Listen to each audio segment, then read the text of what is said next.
Всем привет! Как всегда, перед началом ролика включите субтитры, подпишитесь на канал, ну и кто хочет поддержать меня, может стать спонсором канала, получить авторские эмоджи и значок от меня. Тут есть несколько уровней спонсорства, поэтому выбирайте тот, который вам нравится, и оформляйте. Этот ролик для всех любителей игр жанра файтинга, Mortal Kombat, Tekken, Street Fighters и остальных игр этого жанра. KOF Arena, игра из серии Netmarble. Кто помнит игру Ни на Куни, так вот, с той же серии. В общем, давайте подробнее разбираться. Играть можно как на телефоне, так и на ПК, поэтому любителям мобильных игр также посвящается.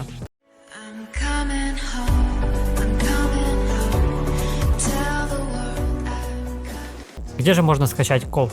Для мобильных в Play Market, если у вас Android, ну а если у вас яблоко, то в App Store. Только смотрите, важно, есть KOF All Stars, это не NFT, нам нужен KOF Arena. Ну а на ПК можно скачать через сайт Netmarble, там есть игра KOF. Ссылку на ПК-версию оставлю в описании. И идем дальше к самому интересному, так сказать. KOF это NFT игра, в которой за победы на NFT контроллере мы получаем поинты, которые в свою очередь переводятся в токены. И эти токены уже мы можем выводить себе на биржу. Играй и зарабатывай. Что нужно для того, чтобы заработать? Нужно иметь NFT контроллер. Без покупки контроллера токены не заработать, увы. Конечно, тут есть рейтинг, в котором за топ-100 вы можете получить призовые и потом за них уже купить себе контроллер, но, честно говоря, тут только за топ-10 более-менее нормальные призовые. Поэтому, чтобы заработать в начале, придется чутко потратиться. Те, кто играют изначально, уже приобрели себе пару контроллеров и уже успели их окупить. Итак, контроллер можно купить двумя способами. Первый — это непосредственно в игре. Покупаем бокс, берем вот эти вот белые кристаллы. Если хотим взять один контроллер, то лучше всего взять 4 раза по 600. Это будет 2400 кристаллов. И далее покупаем за них бокс. И там выпадет нам контроллер с разными характеристиками. О характеристиках подробнее поговорим чуть позже. Ну и второй способ — это непосредственно из торговой площадки, где люди сами выставляют эти контроллеры. Там уже вы сможете посмотреть на характеристики и выбрать лучшее для себя. Лично я купил из торговой площадки, так как увидел супер крутое предложение, от которого грех был отказаться. Я сразу купил прокачанный контроллер до 4 уровня и за довольно дешевую сумму. Но жаль, на данный момент таких уже нет. Но вот совет, если уже решились покупать, то мониторите торговую площадку, иногда там бывают супер крутые предложения. Итак, вернемся к характеристикам контроллера. Есть 4 характеристики. Это удача, которая влияет на добывание мистери-боксов с боев, из которых в дальнейшем вы можете получить гем. Эта характеристика применима только имея 2 контроллера на аккаунте. Прочность. Чем выше уровень прочности, тем меньше придется очков тратить на починку контроллера. Да, контроллер нужно чинить, после каждой игры он теряет прочности. Комфорт.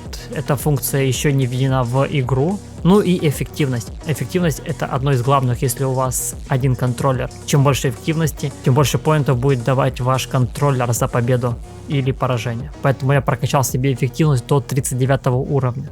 Также есть сокеты, в них можно вставлять гемы, которые даже дают очки прокачек способности. К примеру, у меня на втором сокете есть эффективность. Чтобы туда вставить гем эффективности, мне нужно будет прокачать свой контроллер выше 10 уровня. Чтобы открыть третий, уже нужно прокачать выше 15, и для 4 нужен 20. На данный момент у меня открыт первый сокет, это удача, и в него я уже могу поместить гем удачи и прокачать его. Также на 100, сколько поинтов вы получите, влияет рейтинг. Поэтому чем больше у вас побед, тем выше у вас рейтинг, тем больше поинтов вы получите, это логично. Так, к примеру, моего аккаунта золото 1 получаем за победу 518 очков в боях 1 на 1 и 573 в боях 3 на 3. В платине уже выше 800 очков можно получить за победу.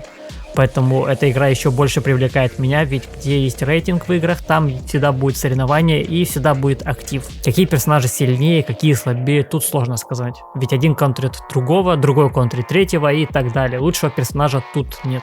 Мои любимые персонажи — это Ороти, Афина, Гёнец и там еще парочку. Всех перечислять не буду. Также тут есть прокачка персонажа. Для начала нужно получить картридж. Есть рандомные, ну или можно купить абонемент, в котором будет картридж, в котором вы можете выбрать себе любого персонажа для прокачки. Это решать уже вам.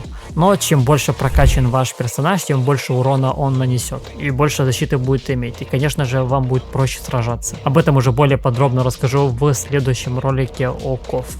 Ну и самое интересное, что и сколько стоит. NFT механика игры полностью похожа на Степан. На моменте записи ролика 400 очков это один токен, но если токен будет расти или падать в цене, то тогда обмен поинтов на один токен также будет меняться. Это важно учесть. В день нам дается 12 попыток играть за токены. Если у вас один контроллер, лично у меня в день выходит 12-13 токенов. Можно, конечно, больше. Это как только подниму свой рейтинг, тогда и все 20 можно будет получить. Чуть не забыл, чтобы вывести токена, тут так же, как и мне на Куе, нужно будет покупать черные кристаллы. Но эти черные кристаллы можем купить за эти победные очки. Они обмениваются раз в неделю. Цена на них также всегда меняется в зависимости от цены за токен. Так, на момент записи этого ролика один токен стоит примерно 1,2 доллара. Как обменивать, выводить токены в Marblex, у меня есть отдельный ролик, по сути одно и то же, что и в Ни на Куни, поэтому переходите по ссылке, оставлю в описании. А на этом все, это был краткий экскурс в мир CoF Arena. Если есть какие-то вопросы, то пишите в комментариях, отвечу на все, ну или переходите по ссылке в Discord канал, там у нас отдельный чат по CoF, где у нас уже есть пару-тройку игроков из платины. Также помогут, расскажут в любых вопросах. Подписывайтесь на канал, ставьте лайки. Ну и самое главное, хочу пожелать всем мирного неба над головой и 220 в розетках. Нынче без этого сложновато. И всем пока-пока.